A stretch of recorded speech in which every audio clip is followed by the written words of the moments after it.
você saiu, né? A gente sabe que você teve um episódio aqui no Brasil e você saiu, foi para os Estados Unidos. Ficou lá quanto tempo você ficou nos Estados 1 ano e 10 meses. 1 ano e 10. Você morava onde lá? Eu morei um tempo lá na Flórida, em Palm Bay. Morei um tempo no Texas, em Austin também. Desculpa, hein? Não tem problema. Vou desligar aqui. É sempre assim. Sempre tem alguém que liga no meio do negócio, né? Pra sacanear. Aquelas pessoas que falam, tô te vendo, né?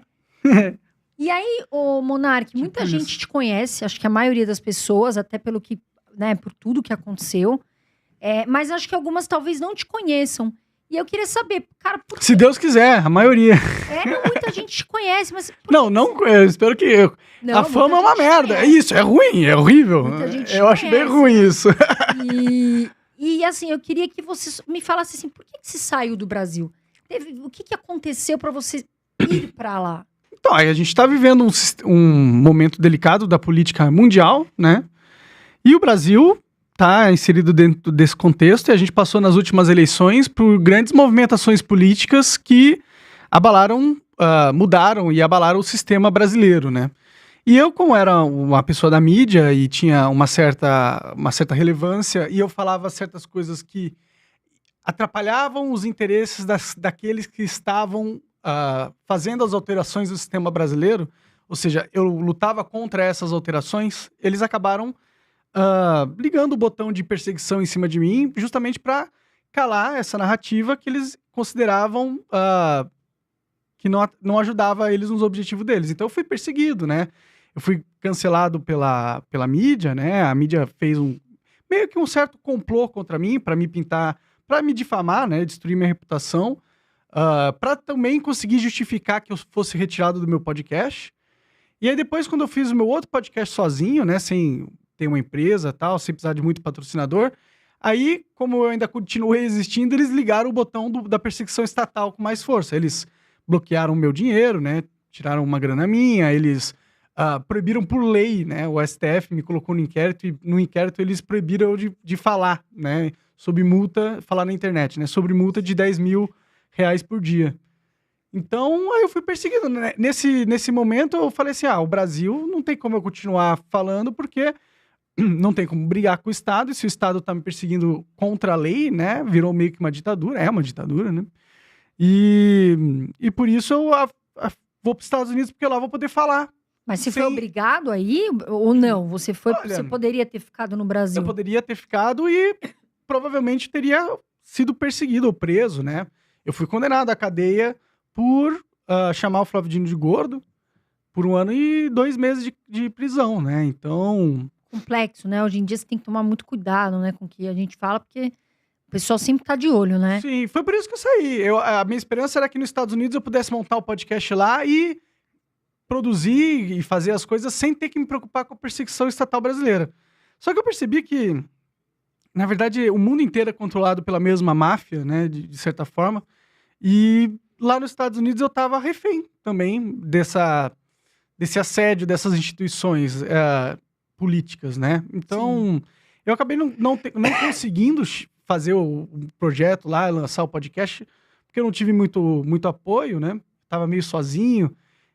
Então, foi por isso que eu fui. Mas aí eu fiquei lá, não consegui o visto, não foi aprovado, né?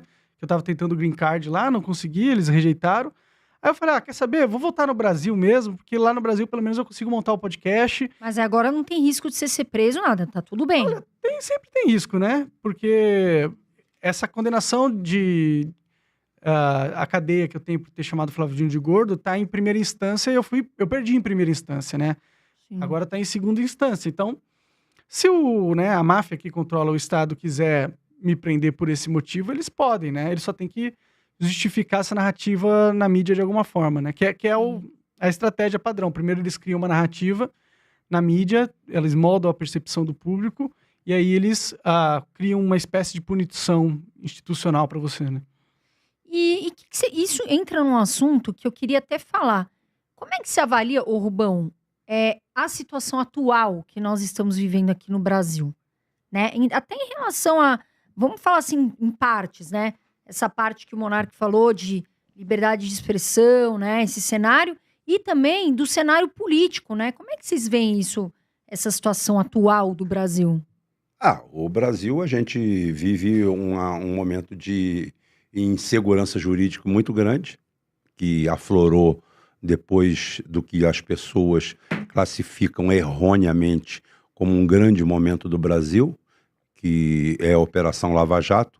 A Operação Lava Jato não é nada disso. A Operação Lava Jato é a solidificação, é a criação de uma nova página, porque, para quem não se aprofunda, os Estados Unidos ele tem uma diretriz, principalmente no seu quintal, tá aí o problema junto à Venezuela, essa situação toda, que é o fato público e notório, inclusive o Henry Kissinger, em 1971, falou: os Estados Unidos não vão permitir, essas palavras são essas, não vão permitir o surgimento de nenhuma potência ou superpotência ao sul do Equador. E ao sul do Equador, praticamente, você só tem Brasil. Sim. Então, aqui não vai virar superpotência. A Lava Jato nasce sob a égide da moralidade, porque você precisa de um elemento para vender e palatar isso. Então, foi um momento palatável, porque a estrutura de corrupção e dessa daí que existia na Lava Jato, eu não estou aqui defendendo nem relativizando, eu estou explicando, ela acontecia antes da Lava Jato, aconteceu durante a Lava Jato, inclusive as forças que estavam na Lava Jato, todas elas estão envolvidas em corrupção. Incrível, né? Foram combater a corrupção, cometendo corrupção.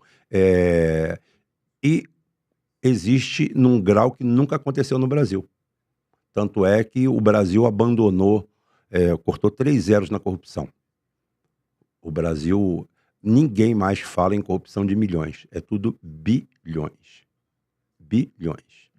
Então, o quadro é esse aí, e o monarca acerta quando ele fala que isso daí é uma estrutura, isso é um processo de estruturação. Tem algo por trás disso. Não existe Brasil, né? Vamos ser só sinceros. Né, Rubão? Existe Brasil? O que não, é Brasil? Politicamente, estruturalmente? Hoje o Brasil é um lugar muito rico, aonde você monta... Mas a riqueza é do Brasil? O quê? Não. É o Brasil que é muito rico? Ou quem manda no Brasil que é muito rico? O Brasil... Porque existe Brasil?